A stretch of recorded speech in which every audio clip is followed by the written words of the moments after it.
नमस्कार। आज हम बात करेंगे एक बहुत ही गहरी, एक बहुत ही खास आध्यात्मिक सीख के बारे में। ये वो सीख है जो हमें सच्चे और कभी न खत्म होने वाले आनंद का रास्ता दिखाती है। और ये कहानी हमें मिली है आनंदमयी माँ से, जिन्हें लोग प्यार से आनंद की माँ भी कहते थे। तो सवाल ये उठता है कि आखिर आनंद की माँ ने महान योगी परमहंस योगानंद को ऐसा क्या सिखा दिया था। ये कोई आम मुलाकात नहीं थी, बल्कि एक ऐसा अनुभव था जिसने योगानंद जी की जिंदगी पर एक बहुत गहरी छाप छोड़ी।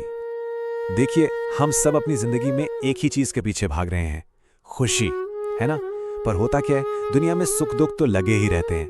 हमारी ज्यादातर खुशी बाहरी चीजों पर टिकी होती है और वो चीजें तो बदलती रहती हैं। तो इसको ऐसे समझिए, खुशियां ना दो तरह की होती हैं।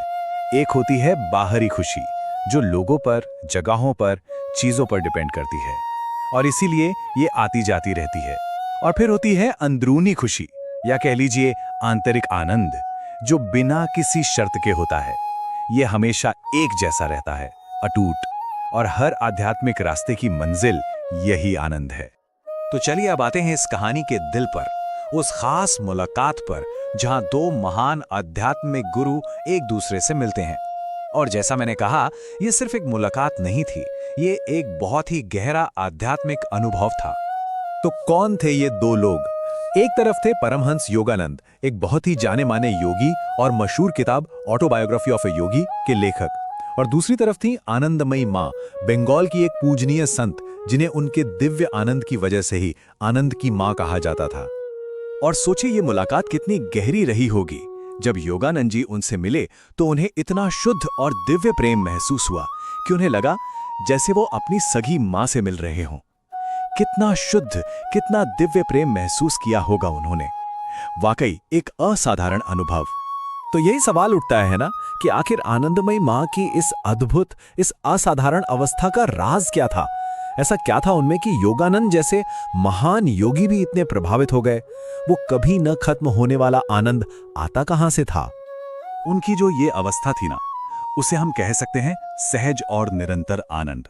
मतलब एक ऐसी स्टेट, एक ऐसी स्थिति जहां खुशी अपने आप अंदर से आती है, लगातार। बाहर चाहे कुछ भी हो रहा हो, उससे फर्क नहीं पड़ता। यह सिर्फ एक एहसास नहीं, ये जीने का एक तरीका है। तो फिर क्या था वो राज? उन्होंने खुद बताया, मेरी चेतना हमेशा ईश्वर से जुड़ी रहती है। सोचिए, यही वजह थी कि कोई दुख, कोई तकलीफ उन्हें छू तक नहीं पाती थी, क्योंकि उनका ध्यान, उनकी चेतना कभी भी अपने उस दिव्य स्रोत से हटती ही नहीं थी। और सबसे कमाल की बात जानते हैं क्या है? उनकी ये अवस्था कोई जादुई चीज नहीं है जिसे हम पा नहीं सकते।